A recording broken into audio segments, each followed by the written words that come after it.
Di ambang sore yang berkabut mendung, Mak Siti tidak berada di rumahnya.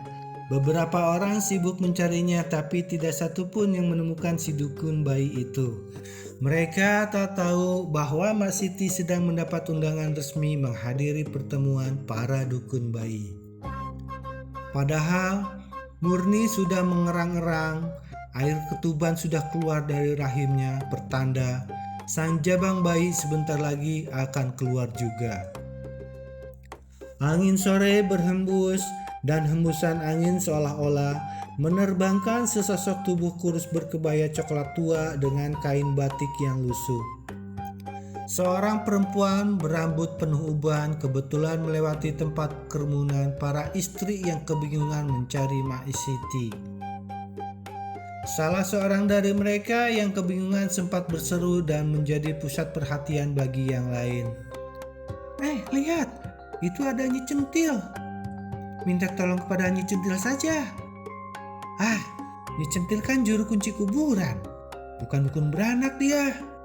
Iya, tapi sebelum ia menjadi juru kunci kuburan, ia pernah menjadi dukun beranak loh. Oh iya? Aku ingat dulu, Nyi Centil memang pernah menjadi dukun bayi. Timpal yang lainnya. Nyi Centil, si perempuan kurus berusia sekitar 50 tahun lebih itu mendengar namanya disebut-sebut.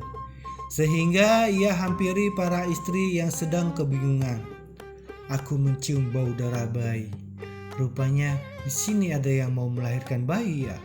Betul Nyi, itu loh si Murni. Murni?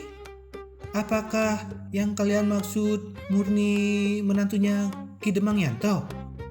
Betul Nyi, betul sekali. Sambil orang itu menepuk-nepuk punggung Nyi Centil dengan keras karena girangnya. Nyi Centil tersentak dan sempat menjadi terbatuk-batuk karena isi dadanya terasa mau rontok. Maka bergegaslah mereka membawa Nyi Centil ke rumah Ki Demang Yanto karena Murni ada di rumah sang mertua. Kebetulan aku sebenarnya mau menemui Ki Demang karena ada mimpi yang harus kusampaikan.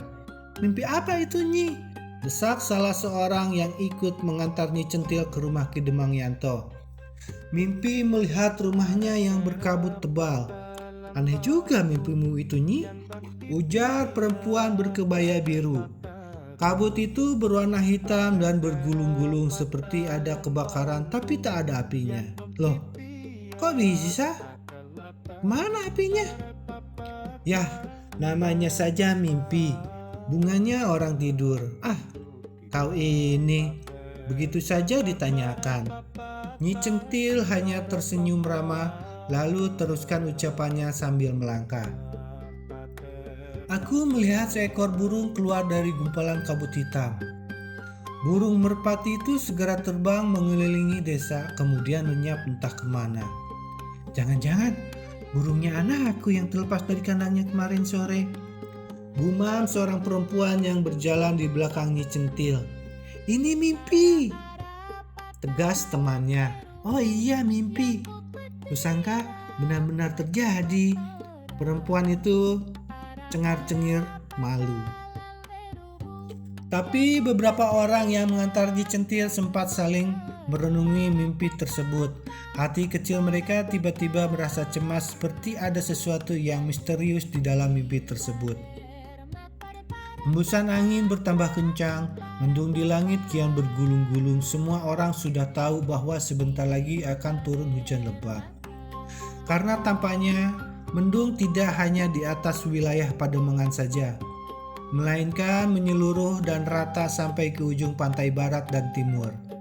Sang matahari sudah tak terlihat lagi karena tertutup mendung, padahal semestinya matahari masih punya jatah nongol sebagian karena belum waktunya tenggelam. Tepat ketika Nyi Centil masuk ke pendopo dan diterima oleh keluarga Ki Demang, hujan pun segera turun. Mula-mula gerimis, tapi lama-lama malah semakin melunjak. Menjadi deras. Nyi Centil sendiri bergegas masuk ke kamar Murni. Kilatan cahaya petir menyambar seakan apa saja yang ada akan disambarnya termasuk jemuran juga. Gelegar suaranya sering membuat para istri yang ikut membantu kelahiran bayi pertama Murni itu menjerit kaget. Bahkan ada yang latah menyebutkan kata-kata jorok yang tak patut ditulis di dinding manapun. Blegas. Kali ini suara ledakan sangat keras bersama kerlipan cahaya yang mirip jurus pembelah langit. Suara ledakan petir yang amat keras itu seolah-olah dikeluarkan dari rombongan para petir yang menyambut kelahiran bayi pertamanya Murni. Karena begitu ledakan itu terdengar, suara tangis bayi pun terdengar nyaring dan keras sekali.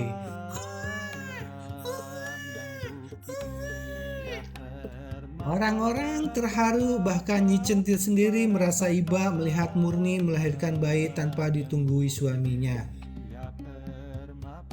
Ketika Nyi Centil menanyakan di mana Raden, beberapa orang yang membantunya berlagak tidak tahu. Namun, salah seorang ada yang berbisik lirih, sedang pergi ke tempat gundiknya. Ya ampun.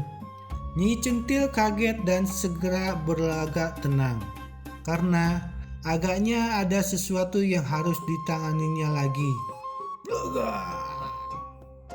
Suara rombongan petir lakukan aksi unjuk rasa lagi. Bersamaan dengan itu terdengar kembali suara tangis bayi yang nyaring dan keras.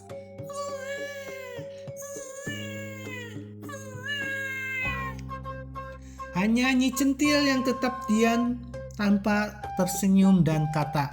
Wajah Nyi Centil tampak tegang dan berkeringat. Ada kegelisahan yang mencekam hatinya pada saat selesai membantu kelahiran Murni. "Tolong, bantu aku sadarkan Murni," pintanya kepada beberapa orang yang ada di sekitar. Maksudmu si Murni pingsan?" "Ya, dia kehabisan tenaga dan kekurangan darah banyak sekali setelah melahirkan." "Ya Tuhan," sentak mereka. Murni, jangan pisang dulu. Ayo nak, sadar nak, Murni." Nyi Demang, ibu mertua Murni segera berseru memanggil suaminya. "Kang Mas, datanglah kemari. Murni pingsan dan badannya dingin sekali. Kang Mas, cepat Kang Mas." "Murni." Ki Demang tampak kaget dan sangat tegang. Sementara Nyi Centil berusaha memberi kehangatan dengan membalurkan rempah-rempah termasuk minyak-minyakan yang mendatangkan hawa hangat. Kaki Murni digosoknya dengan minyak serai dan minyak lainnya kecuali minyak ikan. Tapi agaknya Murni masih belum sadarkan diri. Ketika senja menghilang, petang pun tiba. Keluarga Ki Demang Yanto diliputi kedukaan begitu dalam. Suara tangis memenuhi rumah Ki Demang. Murni akhirnya tak tertolong lagi. Denyut nadinya hilang, detak jantungnya tak ada. Maka praktis dikatakan bahwa Murni telah meninggal dunia. Bukan hanya dunia saja yang ditinggalkan Murni, tetapi bayinya pun ditinggalkan dengan tangis dan lambaian tangan yang tak terlihat oleh mata manusia biasa. Bayi itu menangis tiada henti seakan mereka tak ingin ditinggalkan oleh sang ibu.